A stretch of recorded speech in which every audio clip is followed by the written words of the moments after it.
Welcome to another video. My name is Shireen, aka Mean Reen, aka Reen the Fitness Queen, or Reen the Consistency Queen. The mode of this video is going to be a little different because I'm going to be telling you guys my story. I'm going to be telling you guys about my daughter and what happened and the events that happened that led to her death. This isn't easy for me. This isn't easy for me. I've been avoiding doing this video. I've been avoiding it. I originally planned to film this while I was in Mexico, but I was just overwhelmed. I tried to do it, and I just couldn't find the words. So I said, today I'm just going to turn the camera on, and I just said a little prayer and said, Lord, just give me the words that are going to reach someone that's going through what I went through, someone that lost a child. Reach them and let them know that it's going to be okay. That's the purpose of me doing this video. Kimani Vera Emmanuel was born.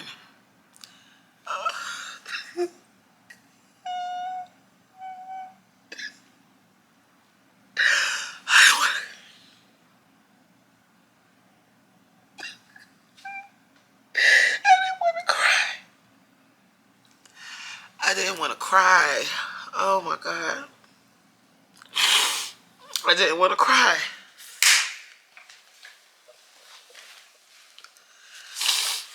Oh my gosh. I'm recording this. I'm recording it. I don't cry often, guys. I don't. But you know what? This is real. In this video, I wanted to do this video because I wanted to show, I wanted to talk about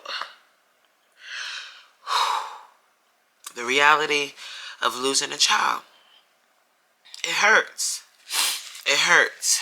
So I'm going to start that over. Kimani, take a seat. Kimani, give me wings. Give me wings, baby. Help me. Help me. Help me to speak on your legacy. Help me to keep your memory alive. Help to keep mommy strong. I miss you. I miss you. I miss you. I miss you.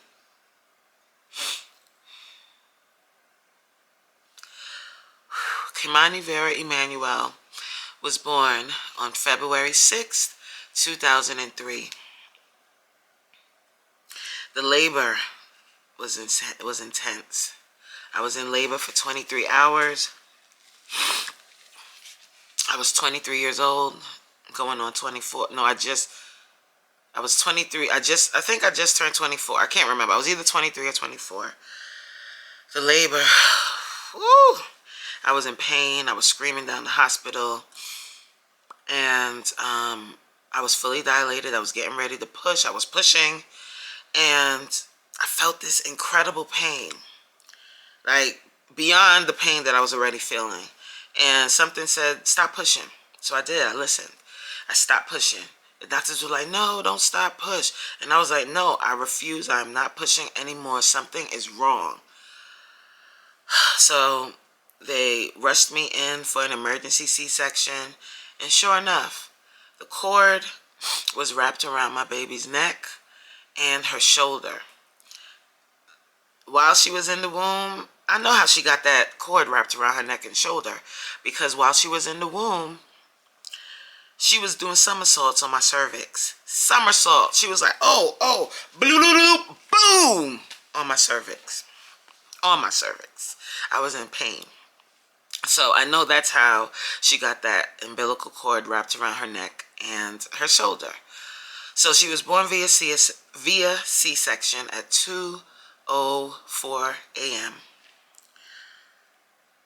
They had put me to sleep, but right before the anesthesia took hold of my body, I felt them cut me open. I felt that hot fire against my skin, and then I passed out.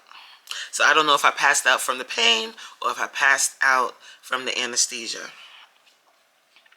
When I woke up, I asked her father, I said, I said, what, is she okay? And I didn't know her sex because of course, like the way her legs were crossed, you couldn't tell if it was going to be a girl or a boy. So I was like, what is it? And he's like, it's a girl. And I was like, Kimani. Then I found out later that the woman that was in the room directly next to me suffered a stillborn child. So her child was stillborn, and Kimani, thank God, made it through that terrible labor, and she made it. She was 7 pounds. She was 7 pounds, 9 ounces, 21 inches long. Stop. 7 pounds, 9 ounces, 21 inches long. And I just couldn't believe. Looking at this baby, I could not believe she came out of me. I couldn't believe I created this child with her father, of course. I don't want to discredit him, And she was here. And it was tough, adjusting to motherhood. I was a young woman, newly married. Adjusting to motherhood was tough. I suffered from postpartum baby blues. It wasn't really depression, but baby blues. I definitely didn't feel like myself for a long time. But, watching her grow, when she would drink, like one of her eyes would go like this when she was a baby. And just watching her grow was a blessing. She was a very intelligent child. She learned how to read really early on. She was 2 years old when she really started to recognize words. By the time she was 5, she could read. When she was in kindergarten, her teacher often told me she had to go upstairs to the third grade class, or the third grade library or whatever, to get her books because she was so smart and she just loved to read. I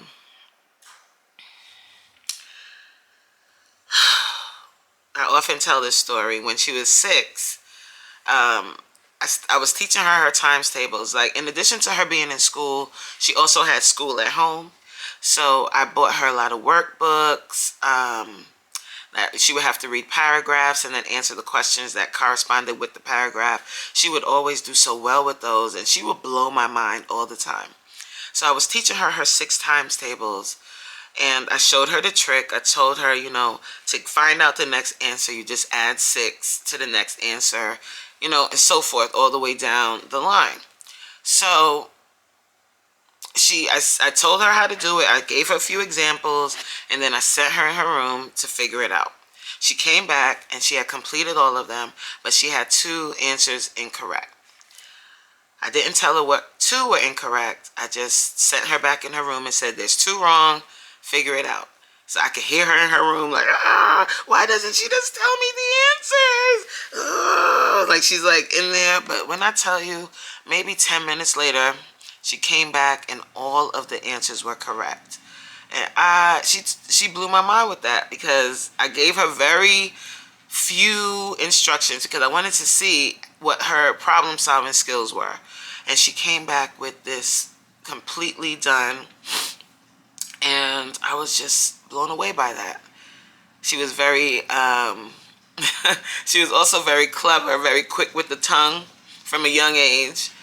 Her auntie had bought her first car, and it was like, I think it was an Acura Integra, if you remember those. And it was like an old one, but it was her first car. She bought it, and she was driving my daughter around. She drove Kimani around in the car, and I guess it was a little bumpy for her, like her taste. And then my sister upgraded and got herself a Altima, and she gave Kimani a ride in that car. So Kimani goes, "Auntie, this car, clean car, other car, dirty car." I think she was either 4. She was probably 4 at the time. And there was another time. It was my father. It was her father and her sister. We were driving around. Her sister is my stepdaughter. We were driving around, and we were laughing because Kimani was making little comments about things, and she didn't realize she was so funny. So she got irritated by this, that we were laughing, and she goes, "What is this, the laughing club? Like, why is everybody laughing?" So, and we just laughed even harder. Like, where did this child, this little 5-year-old, come up with these things? Who knows? She was very clever. And she also always knew where we were going. Like, she would pay attention when we were driving. So, for instance, like, she loved to eat out, especially buffets. She loved crab legs. So, and pizza. She would get pizza and crab legs. So when we would go to a, like, if after I picked her up from daycare, if she would come in the car and she had a good day, she thought that meant we're going to the buffet. And sometimes I would treat her, but not every single day. We're not going every time. That's not happening. There's food in the house, and we're going to go home and eat. So if she saw me driving home, she would be like, "Oh, but I had a good day. Why aren't we going to the buffet?" Well, she didn't. I forgot what she used to say. She didn't say buffet. She would say, "Why, oh, to the," she said, "I want to go to the restaurant. Can we go to the restaurant?" And her other thing was plain M&Ms. So if she had a good day, she wanted to have plain M&Ms. And I would treat her when she had good behavior because, honey, there were days, several days, when she didn't have good behavior. And her teacher and I had a correspondence book that went back and forth. So I could see how her behavior was each day in school. So if she had a good day, she was handing me the book like, "Mommy, I did great." So I knew automatically when she didn't have a good day because the book was deep down in the bottom of her book bag, and sometimes she would rip out the page. Oh, boy. So I fast forward. I just wanted to give you guys a little bit of the joy that I was blessed with. She was athletic. Oh, she could do flips. She could run so fast. She was actually born with a visible six-pack. And again, that's because she was doing those somersaults on my cervix. She was born with a six-pack. And I remember the first time she went to get immunizations, the doctor was trying to hold her legs, and he said, "Whoa, this one is strong." And I said, "I know. I felt every kick. So I know she's strong." So I fast forward to the end of August 2009. She was going on a trip, or she went on a trip. I was packing and planning for her to go on her first trip without me, with her grandma, my mom, to Cancun, Mexico. So she was going to Cancun with my mom, my mom's friend, and her granddaughter. So the grandparents were taking out their granddaughters and taking them on a nice trip for a week in Cancun. So I took her shopping. I bought all of her little outfits for her to wear, all her little bathing suits for her to wear on the trip. I braided her hair. And I'm glad I braided it that time, because I usually would take her to an African braiding place to get it braided, because she hated getting her hair braided. And when she would go to the salon, she would scream down the salon. And sometimes, if I did it, when I braided her hair, she would scream down the place. And I just didn't want to deal with that, so I would take her to a salon to get it done. But this particular time, I braided her hair, and I took my time and braided it nice and neat, because I knew she was going to be away for a week. And I didn't want my mom to have that issue with trying to do her hair. Now, after I braided it, I was like, it looks kind of plain. So we had gone back to We went back out. We actually went to Jamaica Avenue, which is in Queens.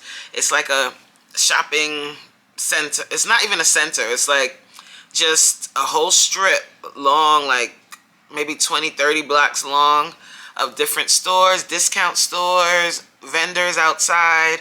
It's a great place to shop, a little hood, but you can find some great steals on Jamaica Avenue. Fabric stores, beads, anything you need. Your shea butter, your oils, your candles, sneaker stores galore. You know, club clothes, designer clothes, they have it all. So we went down there and I bought some beads to do her hair. So I added the beads to her hair. So now I was like, okay, her hair's ready. She ready. She ready. The morning they were scheduled to leave, I had to go to work. So I was going to leave the house and not say bye because she was still sleeping and I didn't want her to wake up and start crying because I wasn't going on the trip. So I was going to just leave, but something told me no. Go in her room. So I listened. I went in the room. I sat down on her bed. And for the first time in a very long time, because she didn't do this anymore because she was a big girl. She came into my arms like an infant. Like I was cradling her, holding her in my arms like this. And she's big and tall now. Like she all tall. And I'm holding her in my arms like this.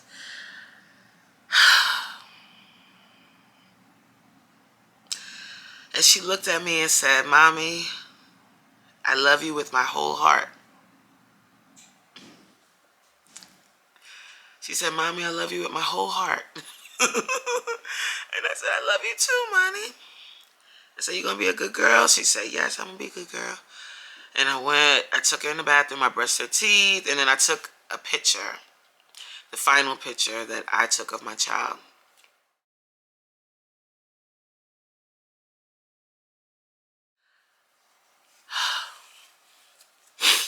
And then I left. I went to work. So when they got to Mexico, I tried to call. I called the hotel. And every time I called the hotel, they weren't in the room. Mommy tried to call me. We just kept missing each other, so I didn't get a chance to speak to them. So they were there 2 days, and then I was driving home from work on September 1st. I was driving home from work, and I was talking to a friend on the phone, and I see a call coming in from Mexico. So I said, "Oh, gotta go. That's my daughter. Bye." Hung up with them. I click over to the other line, and it's my mom's friend that went with them. And she goes, "Hi, Shireen, there's been an accident." And I'm like, oh my God. I'm automatically thought something happened to my mom. And she said, "No, it's Kimani." And I said, "Okay, well, let me speak to her." And she said, "No, you can't speak to her. She's not conscious." So now, mind you, I was driving. So I do not remember driving home. All I remember is pulling up in front of the house. And at the time, I was living with my mom and my sister with Kimani. I had separated from my husband, and I was back living with my mom and sister. So I had ran into the house, and I remember someone asking for insurance cards on the phone. And I just ran into the house and took my wallet and threw all my cards at my sister, threw her the phone. I ran upstairs and I just started stripping my clothes because the feeling that I felt, I didn't know what to do with myself. I didn't know what to do. Like, it's like I felt like incredible anxiety, fear. Like, I felt hot. I felt cold. I wanted to sit down. I wanted to stand up. I wanted to cry. I wanted to scream. My insides felt like they were on fire. Like, it was a terrible. I wouldn't wish that feeling on anybody. So I guess, my sister, she probably was like, "What the heck is going on?" So, she was speaking to my mom's friend on the phone. She gave them the insurance information, and then she came upstairs. And she was like, "She's going to be okay. She's going to be okay." I knew, but I knew it. I knew she wasn't. I knew it. So I didn't know what to do with my feelings. I didn't know what to do.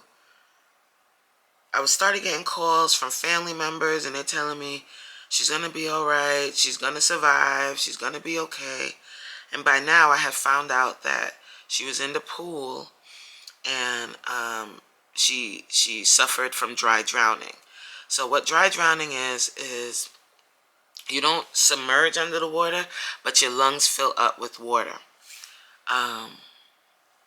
And I knew it. I just had a feeling. I was talking to my friends, my two closest friends, on the phone, and they were just like, no, she's going to be okay. She's going to be okay. My ace, one of my very dearest friends, she had her own life. She was living in Virginia at the time. She had her own life. Like, she had to work. She had to pay her own bills. She dropped everything, and came to New York to be by my side. She dropped everything. So that night, I didn't know what to do with my feelings. I just had to wait. Like, she was in the hospital. There was no flights out that night. I had to wait till the next day to catch a flight to go to Mexico. So the flight was booked. I didn't know what to do with myself. So I went to the nail salon. Don't ask. I didn't know what to do. I don't know. I don't know why I went to the nail salon. But what I remember from going there and being at the nail salon is life goes on. Like, here I am sitting here with my daughter on her deathbed, getting my nails done just to try to feel some form of normalcy or something. And life is just going on. Transactions, actions, people having conversations. And that always stuck with me. That always stuck with me. That you never know what someone is going through. You never know what news they just received, what just happened to them, what they're dealing with. You never know that who you're sitting amongst. You never know, because that person that was doing my nails did not know that what I was dealing with and why I was getting my nails done. I didn't even know why I was sitting there, but I just needed to do something. So when they were done, I went to her dad's house, and I was sitting with him. And he was like, go and get our baby. Go get her. Go get her. So I went home. I couldn't sleep. I didn't even really pack anything. I threw stuff in a suitcase. I did not pack. I threw stuff in the suitcase. My toothbrush, some flip-flops, t-shirts, shorts. Threw it in the suitcase. I'm ready to go. I had my passport, of course, ready to go. So the next morning, I'm up. I didn't sleep really, so I'm up, and I'm like, all right, let's go. My dad was gonna take me to the airport. So my dad comes to the house, and he's moving super slow, and I'm like, Dad, we gotta get to the airport. We gotta get to the airport. And he's like, come in the living room. And I'm like, Daddy, we gotta go. And he's like, just come in the living room, sit down. So I sit down.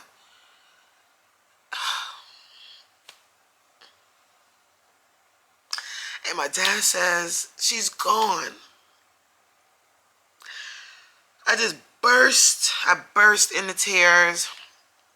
I ran into her room. I laid on her bed, and I just cried, and I couldn't believe it. And then I said, yo, somebody's got to call her dad. Somebody got to go pick him up, because he doesn't drive, so someone had to go pick him up and bring him over. So they brought him over and told him. And of course, he was distraught as well. I mean, all these years later, and it's still, there's a permanent hole in my heart. Permanent hole. So, I still wanted to go to Mexico. But my dad made an executive decision. He said, your mom is handling everything down there. Stay here. You're not going. Don't go. Stay here. And I must say this. My dad saved my life, because my parents, They took on the burden. My mom took on, took that, took that extra dose of trauma out of my hands. She took that burden on. She identified my daughter at the morgue. She saw her laying there on that slab. She had to fly home with my daughter under the plane.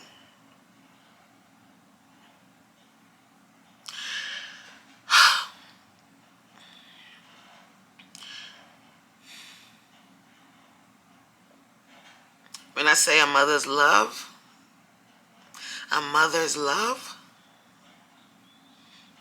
my mother exemplifies strength. She is the epitome of motherhood. Okay? She took all of that on. And that just goes to show, I learned so much from my daughter's passing. One of the things I learned is what not to tell people, what not to say when someone passes away. Someone had the audacity to tell my mom that I'm going to hate her forever because she was with my daughter when my daughter passed, and I'm going to blame her for my daughter's death. You don't tell a grieving grandmother who had to identify her only grandchild that. You don't say that to them. She was already dealing with an incredible amount of grief, an incredible amount of guilt, feeling like it was her fault that this happened. And for someone to tell her that when she was in that fragile state was incredible to me. I couldn't believe that someone would say that. But that wasn't the first and last thing that people said that was out of pocket. So my daughter returned. When her body returned, my sister went to the funeral home and viewed her. I'm going to tell you guys this. I never viewed my daughter's lifeless body. I listened, I prayed, I listened to God throughout this whole process. Before she passed away, there were several signs leading up to her death. Michael Jackson, if you guys remember, he passed away in 2009 as well. August 25th, 2009, he passed away. My daughter was in love with Michael Jackson. Loved Michael Jackson. So, when he passed, she started asking a lot about death. So she would ask me, Mommy, am I going to meet Michael Jackson in heaven? Am I going to heaven with Michael Jackson? She would ask those questions a lot. And then one day, we were home, and I think I was preparing her something to eat. I was in the kitchen, and she was in her room. She came out of her room into the kitchen, and she said, Mommy, the people in white are in my room. And I'm not, in hindsight, I'm like, why didn't I pick up on that or think, what? But I was like, okay, the people in white are in her room. I didn't know what, I'm like, okay, baby. But not even, paying attention. And then while she was in Cancun with my mom, she was looking out at the ocean, and she turned to Grandma. She turned to my mom, turned to her grandma, and said, Grandma, am I going to see God? Am I going to meet God? And that was the morning before it happened, before she drowned. So, we had to plan a funeral. I wrote her obituary. Had to find pictures for her, all of that stuff, planning the funeral. All of that is pretty much a blur for me. Her funeral service was absolutely beautiful. But all I could do was focus on that tiny casket. And I'm just like, my baby's in there.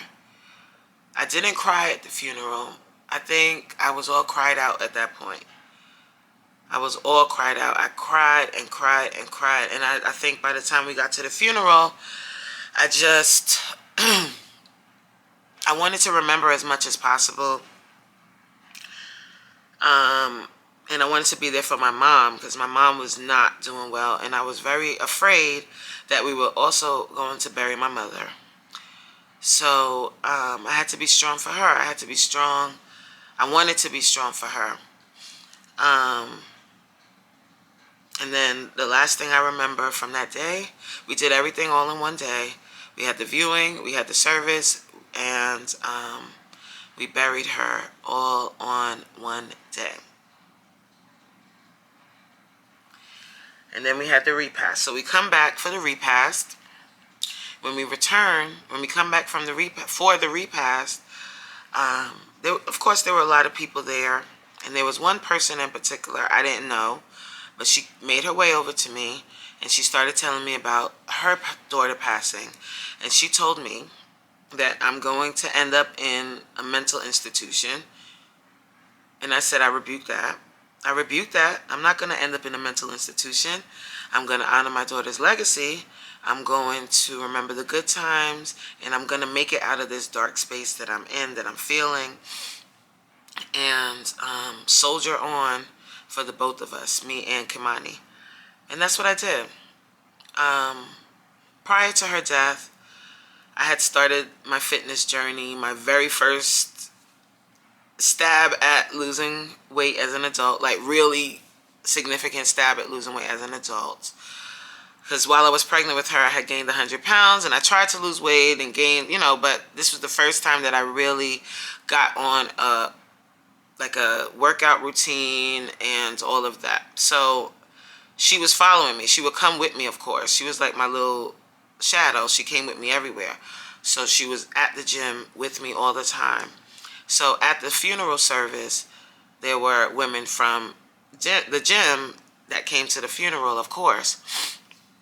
And I remember saying to one of my friends in particular from the gym that I'll be back. I'll be back at the gym. And she told me later on, she was like, what? Like at your daughter's funeral, you're talking about that? But I had made a vow that I was going to choose to live. I was going to figure out how to live through the pain, because there are no words for me to describe what pain is, what the pain of losing your child is. It was a terrible, it is a terrible feeling. I literally feel like there's a permanent hole in my heart. I often think about what she would look like now, what type of person she would be now, what her interests would be now. And I dream about her still, but whenever I dream about her, I see her as the 6-year-old she was when she passed away. So that longing is always there. That feeling of, I wonder and I miss her. Like when you miss someone and you just can't touch them. That's how I feel inside, like deep inside all the time. But I thank God that I still have memories. I thank God that I have vibrant memories of her. I thank God that I have lots of pictures of her. And I thank God the most for the opportunity to have been her mom. Because there are plenty of people that would love to be a mother, that would love to experience pregnancy, labor, all of that, and they never get the opportunity to do that. So I thank God that I was given the opportunity to do that, that he chose me to be her mom, and that he gave me the strength to continue on and to empower others to share my story in the hope that it can be a blessing to someone else, in the hope that it can tell someone else or help someone else live through the pain of losing a child. To anyone that's watching this that's lost a child, I can't say that our experience was exactly the same, but that hole in your heart, we all share that. And this message is directly for those parents that have lost a child. Whether you lost your child through a sudden accident, You lost your child through an act of violence. You lost your child through sickness, whatever it was. You lost your child before they were actually born. We all share that same hole. We all have that hole in our heart that never goes away. But it doesn't go away, but it doesn't mean that you can't smile again. It doesn't mean that you won't experience happiness again. You will. But you have to move on and live on with them in your heart. Fill up that hole that's there with their memories, with the love that they had for you.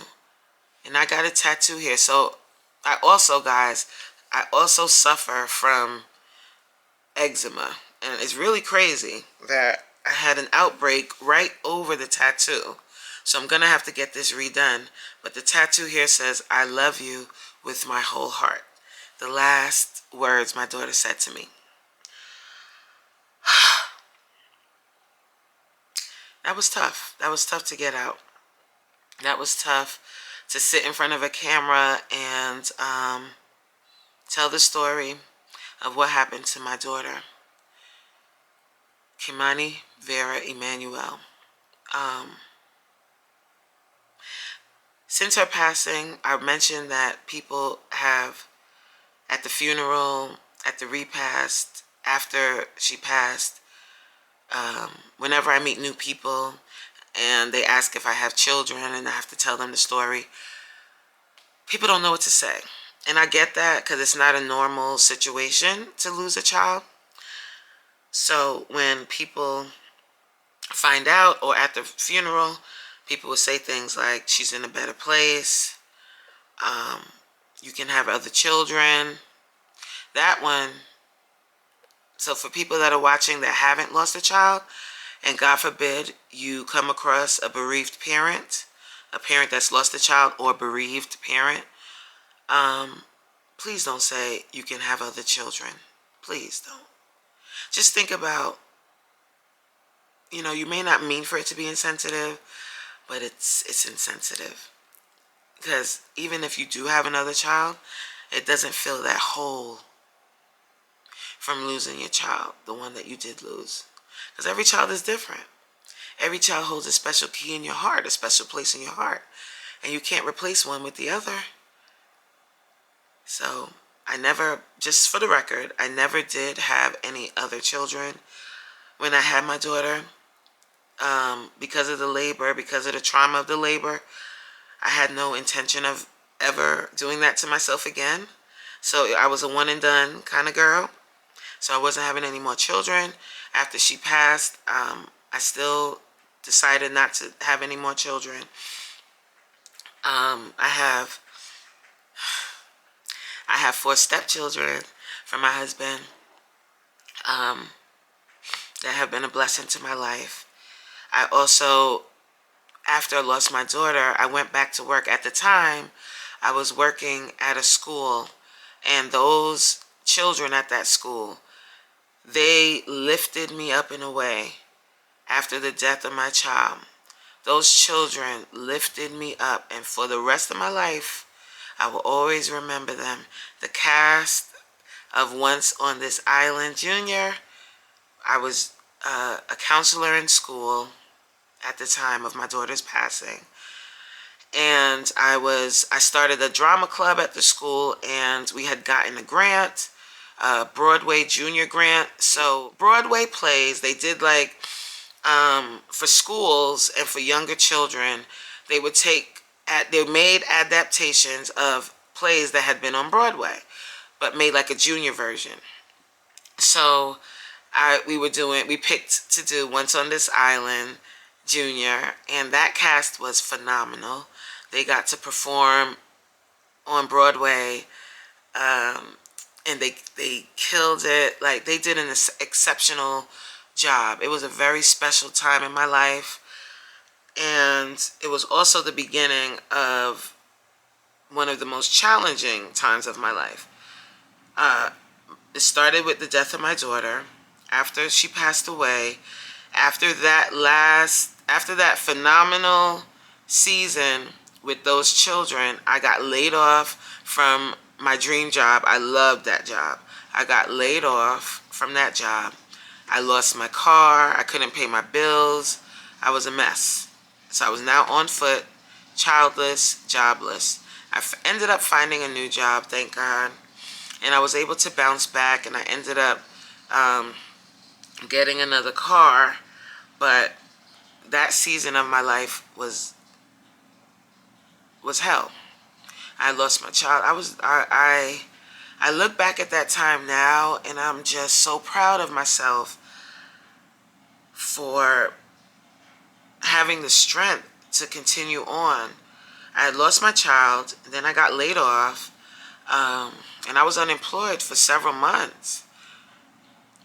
And I felt so bad. I lost weight, not even on purpose, just I couldn't eat because I was so stressed.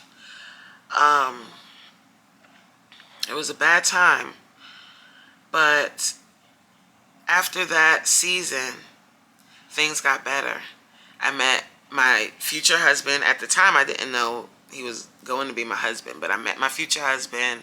I got in another job. I ended up going back to school, and slowly started to rebuild.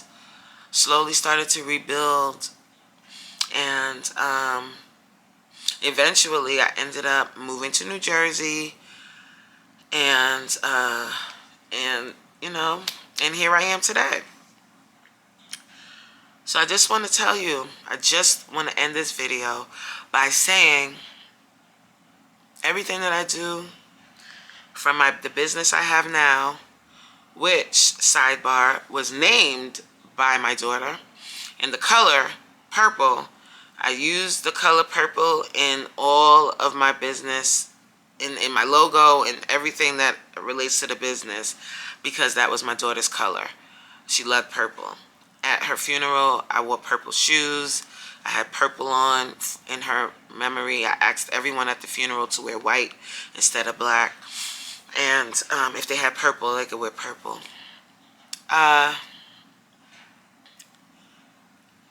But what I was saying is, everything that I do now is in her memory.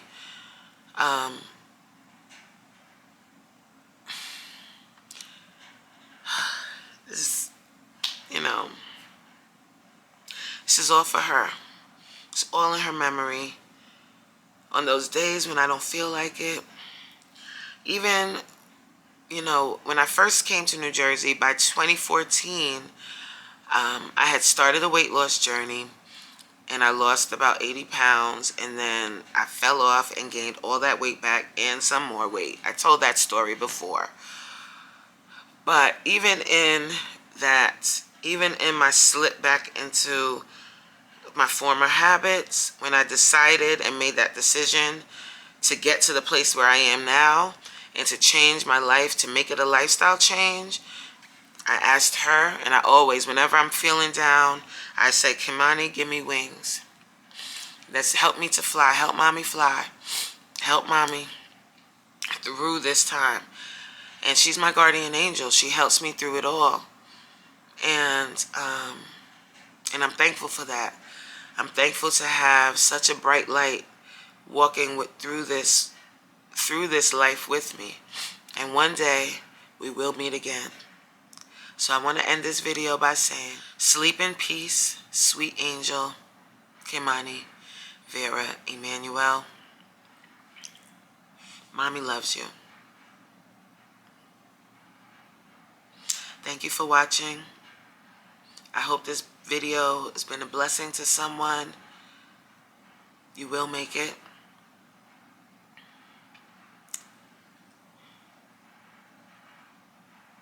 Thank you for watching. And don't forget to get into the zone. Rest in peace, Kimani.